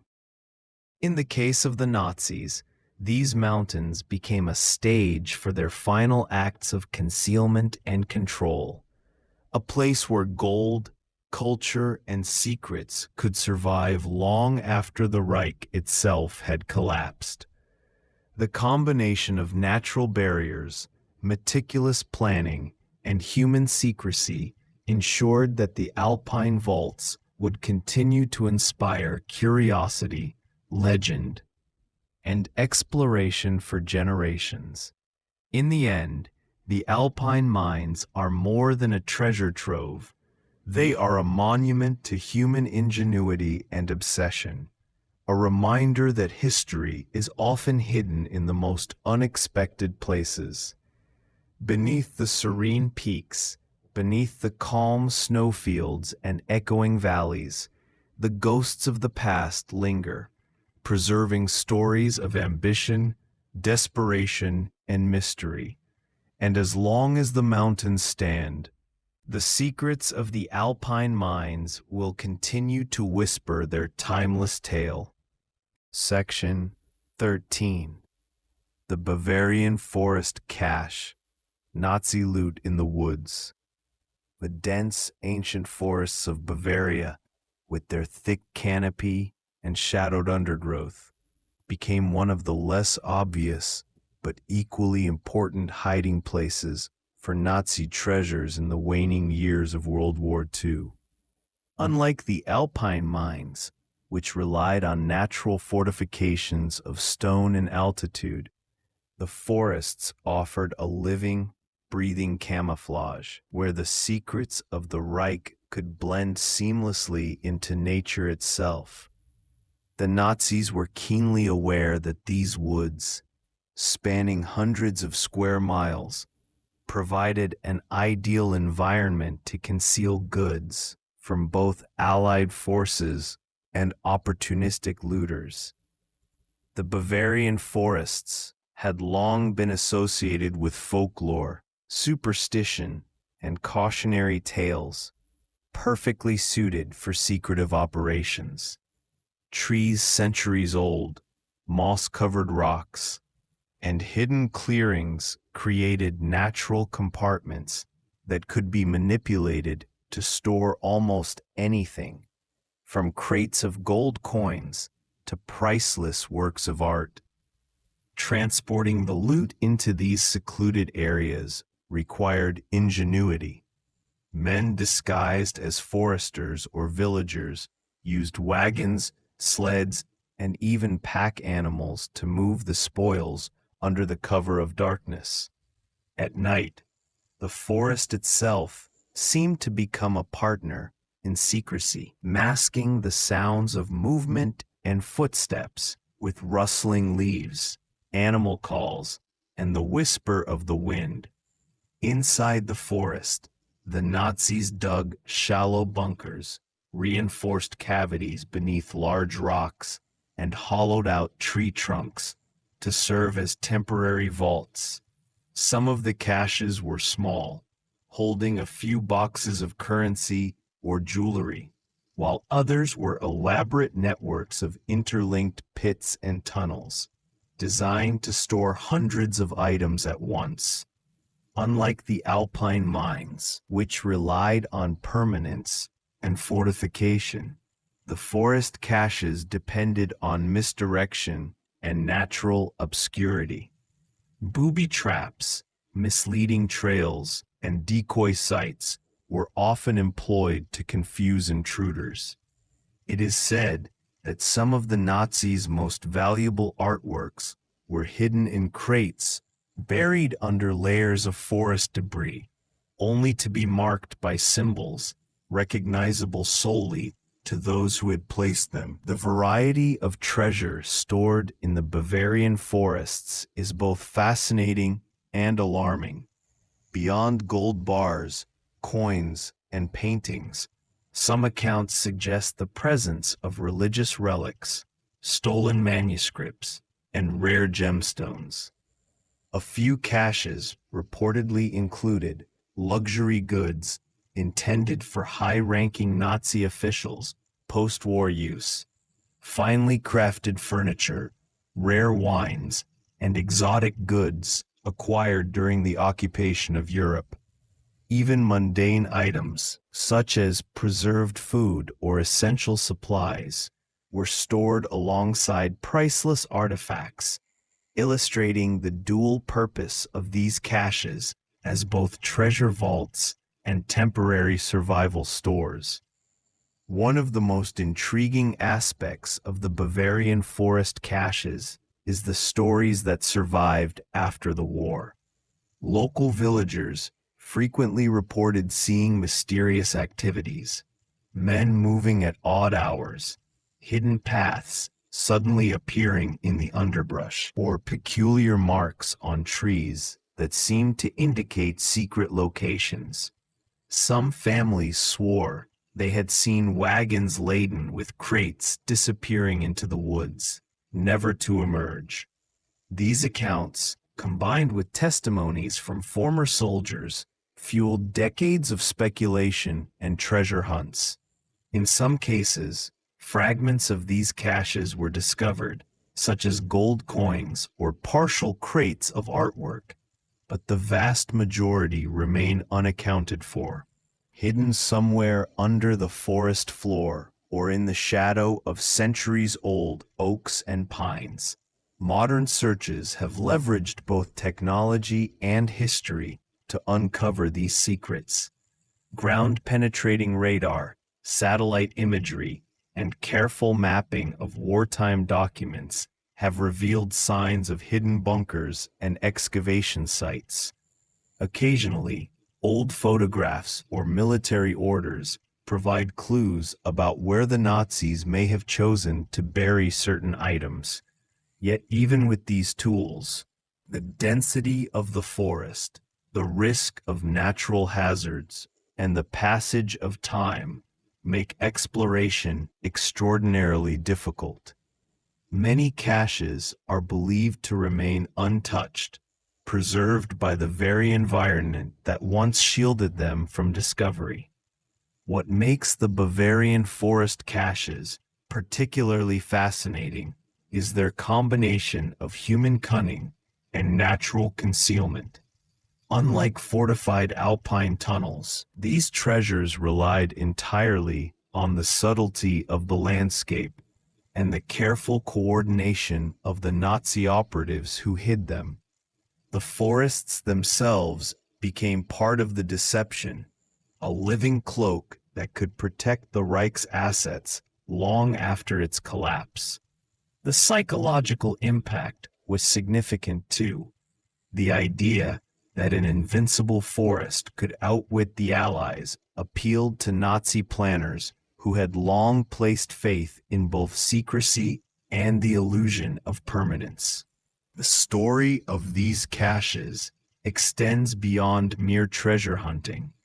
Historians suggest that the Nazis' reliance on natural concealment in Bavaria reflected a deep anxiety about the future.